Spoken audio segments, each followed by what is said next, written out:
Hey gang, I'm Danny Drummond. I want to talk to you for just a minute about Florida's open carry. Now, we've had open carry for, I don't know, maybe a year now.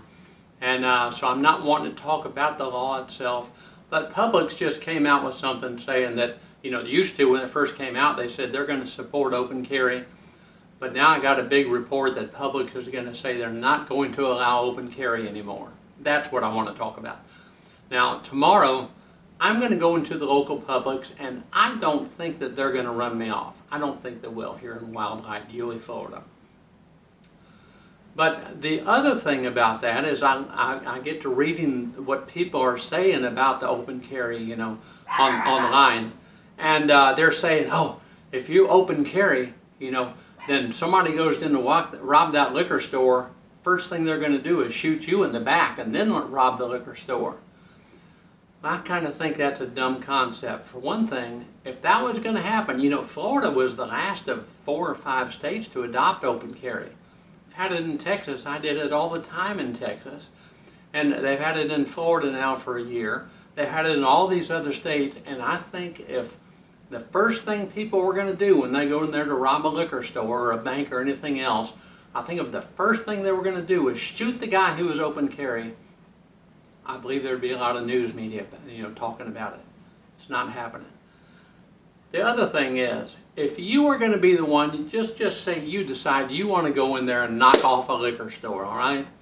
So you're going to go in there and rob a few $100s and get out of there with a little fanfare. So you go in there and see a guy who's open carry. So the first thing I'm going to do, I'm going to shoot him in the back, and now I'm going to be a cold-blooded murderer to get my few $100s and get out of there. It's not going to happen, folks. So anyhow, the whole concept about that is, and the little article I saw, I did make a little comment, about, they're saying, Publix is saying, no, that's fine, bring your gun in as long as it's concealed. And I said, well, that's like telling a Christian, you can bring your Bible into the store as long as it's concealed. That had some people pissed off at me. But here in Florida, and when I lived in Texas, it gets to be 100 degrees, and I don't like wearing a cover garment over my gun.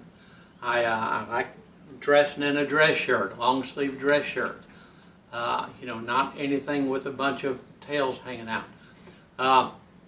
Also, I've done a lot of competitive shooting in my days. I've done IDPA, to where they require a cover garment, and USPSA, where there's no cover garment. And I'll guarantee you the USPSA no cover garment is a lot faster draw. So it's my opinion, and for whatever that counts. Thanks a lot, Danny Drummond. Talk to you next time. Open carry too.